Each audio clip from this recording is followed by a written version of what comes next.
Hi again. Here's another profile of one of our local cars. Tom has owned this 1963.5 Ford Galaxy 500 for the past 10 years. He knew he wanted to own a 63 Ford Fastback, but not just any Ford Fastback. I had a picture of this particular car on my computer. It was the backdrop on my computer, and I was at different car shows. I came home from the car show and I had a very disappointed look on my face. My wife said, "Well, why don't you get that picture off your screen and you'll feel better?" I said, "I can't, because that's my dream. That's what I want." And a week later, she got together with my good friend Mickey Bogdan, and they bought this car from Al Dixon out in Old Castle. And there you go. It was sitting in my garage on Father's Day, 2006. Tom knew he didn't want a Chevy or a Chrysler product. He knew exactly what he was after. 63.5 Ford to me was one of the best looking of the mid-60s cars.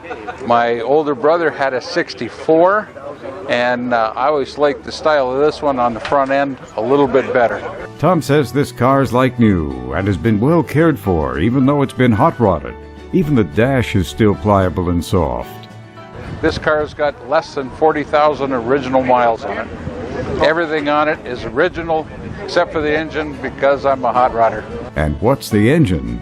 The engine is a 390 based motor with a 4 1/4 stroker crank, so it makes 447 cubic inches. Tom worked at Ford's for 38.5 years. He's a Ford man, even back to his teens.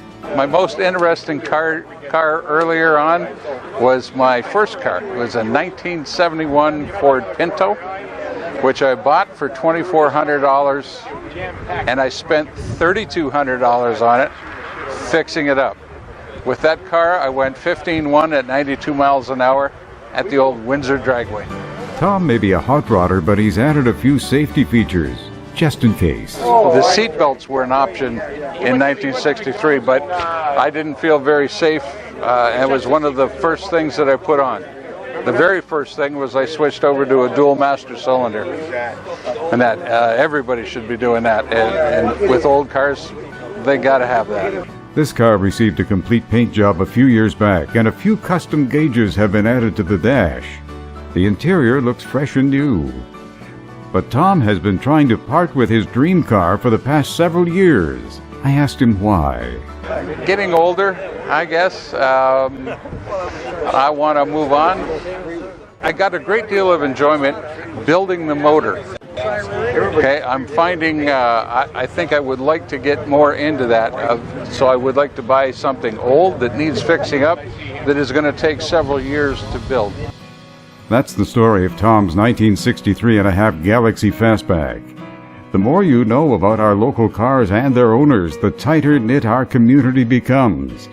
Have a safe winter, and come spring, we'll see you at the car shows and cruise nights.